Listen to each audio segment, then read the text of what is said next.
Hello and welcome to this week's Tuesday reflection on the 4th of August. Today, the Church celebrates and gives thanks for the life of Jean-Baptiste Vianney, who died on this day in 1859. Jean's story is a fascinating one, and not without its surprises. He was born near Lyon in France, the son of a farmer, and spent most of his childhood working as a shepherd on his father's farm. He had little formal education, but at the age of 20 started studying for the priesthood. He found this extremely difficult, and his academic performance was poor. But he was ordained, nevertheless, in 1815, largely because others recognised his devotion and holiness. After 3 years, he was appointed parish priest to a remote and insignificant village in rural France. It was from this backwater that his fame spread across the world. His preaching and spiritual counsel earned him a reputation as a discerning and wise priest.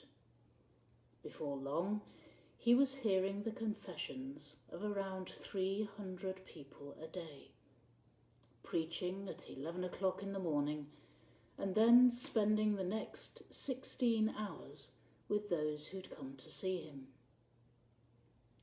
Jean was a Franciscan tertiary who reflected the spirituality of St. Francis, and whose compassion and understanding of human weakness, we're told, often brought him to tears.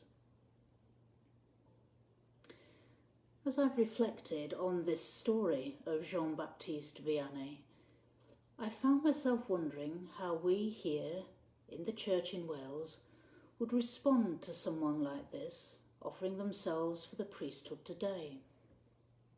Jean clearly had a strong sense of calling, which is fundamental to any vocation to ordained ministry.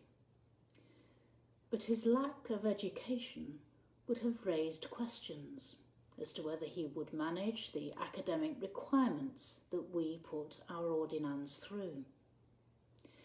Perhaps more telling would be questions around whether someone like him, with little if any formal education, is the kind of priest the church really needs. The fact that Jean then really struggled with his studying for the ministry would, in today's church, raise serious concerns about his suitability, his capacity to manage being in charge of a parish, his ability to teach the faith, his ability indeed to lead his people. And yet, here we see in this unassuming shepherd a man who was wise and compassionate, able to preach in a way that engaged all those who heard him, and to offer spiritual counsel and solace to the thousands who sought him out. What a loss to the church of the day, and to those who were touched through his ministry, had he been turned down for the priesthood. A relatively few people are called to ordained ministry, it's true, but all who are called to follow Jesus are equipped for some form of ministry and invited to participate in the ministry of all the baptized people of God, with the gifts that God has given to them. Too often, we're tempted to think, and I've heard people say it, that we've nothing to offer, or that we're not good enough, that we're not from the right background, nor had enough of an education. But those things aren't important to God, and they certainly aren't necessary in order for us to touch people's lives. Look at Jean-Baptiste Vianney.